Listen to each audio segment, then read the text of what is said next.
It is August 1947. We're at a platform in India. My grandmother is 7 years old. She talks about that time. There is apprehension in the air. People are huddled, excited, but there is trepidation. Trains before them have not come back with people who have been alive. She's 7, and she remembers being huddled inside the train underneath one of the benches. People are speaking in hushed tones. The train leaves. There are some boys at the back who scream out, "Pakistan, Zindabad." But as the train goes from station to station, there are people coming with the news that trains are being attacked. At one station, a mob approaches the train. There is my great-grandfather's Hindu employee who stops and says, "This compartment only has Hindus," and they allow the train to go forward. In 1965, my grandfather is part of the artillery unit that is attacked in the war. He is injured.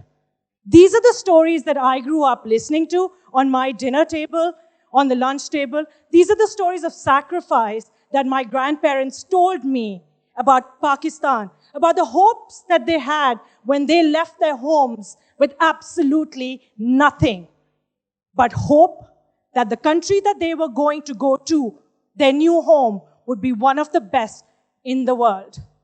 But when I opened my eyes and really had consciousness, that is not the Pakistan that I saw. That is not the Pakistan that I saw in my youth. And that forced me to ask some very, very difficult questions. And we all know that people don't like women asking difficult questions in this country. I would ask them in my classroom, that annoying girl who would hold her hand up. I would ask them to my mother, who was raising 6 children, and really did tell me that I should start posing those questions to other people. Democracy in the system. Ask everyone, Sharmeen. And so, as a storyteller, which I became at a very young age of 14, I began to question every single thing around me. Why was Pakistan the way it was? Holding up a mirror to society and making people deeply uncomfortable is something I thrive on. And in my travels across Pakistan over the last 20 years, I have learned some very important lessons that the people of Pakistan have taught me, especially its women. Shame, introspection, change, celebration.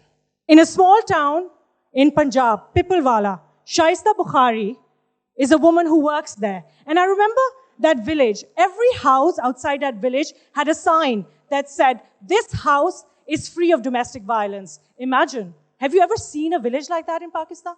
And I began to think about, how did these signs begin to appear over here?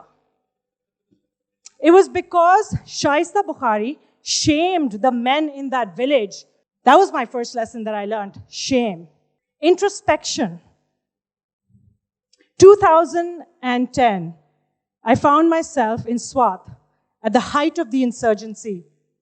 And I met this incredible woman called Gulle Khandana. She ran a girls' school.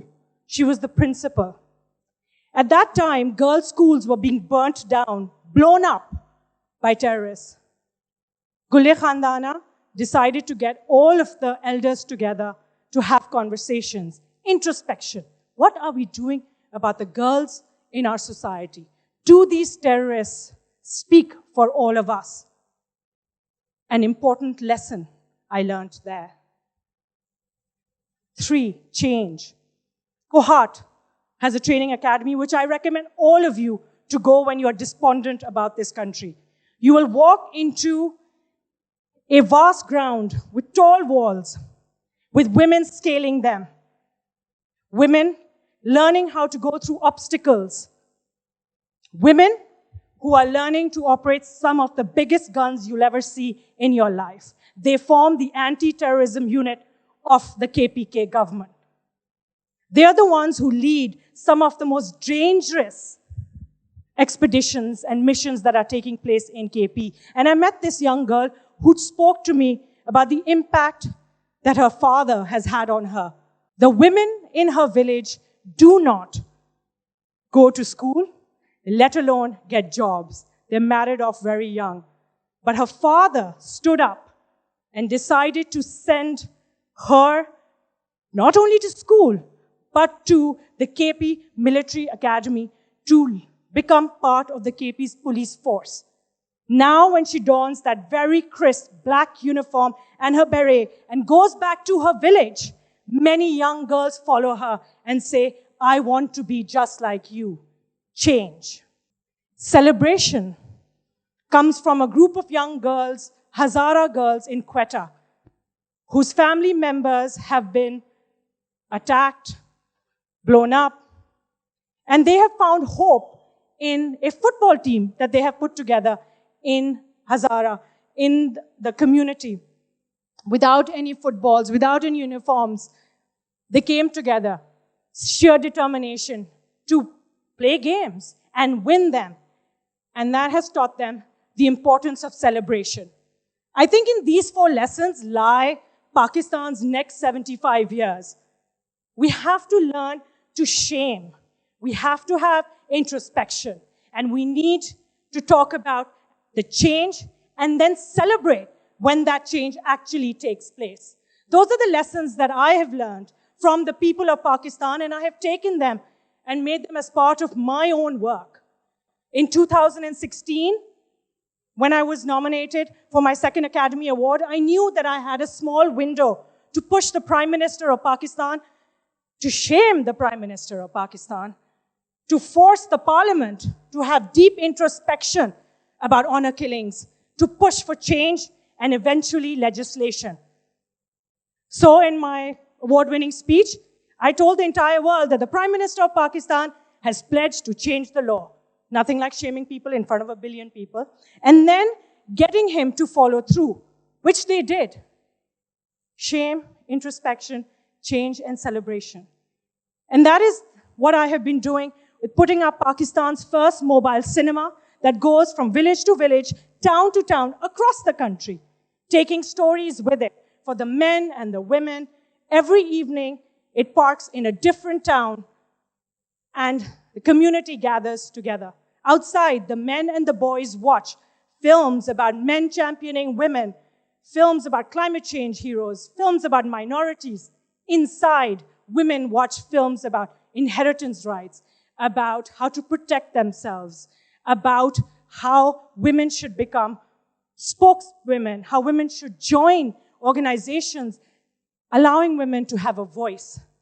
We have a school and college program that is beginning to put kernel of ideas in the youth across Pakistan, getting them to think about all of the issues that they are confronting, getting them to think about things that they should be, solutions they should be coming up with. The tactics we use is shame, is introspection, change, and then celebration. And in the last 2.5 years, talking about holding up a mirror to society, I felt that we have made small progresses. I think there have been wins, which have allowed me to really talk about the celebration. When I began to make Miss Marvel, I thought about the best of Pakistan. What about Pakistan makes me proud? The music, the culture, the traditions, the sports. And I wove that across the entire season of Miss Marvel. I bought the music, I bought illustrators, I bought people, actors.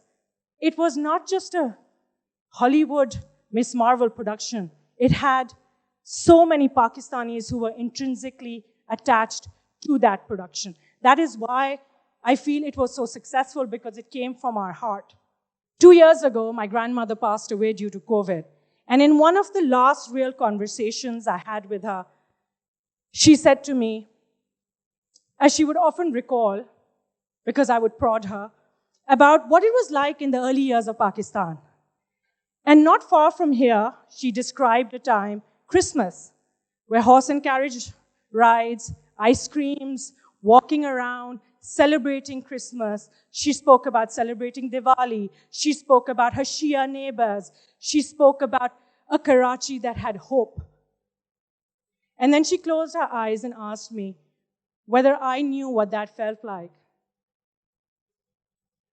And I thought back to all of the men and the women and the children who I have seen on the front lines. The despondency, the despair, the adversity, the fights, the victories, the sit-ins, the change, the hope. And when she opened her eyes, I said, yes, Nanu, I have. Thank you.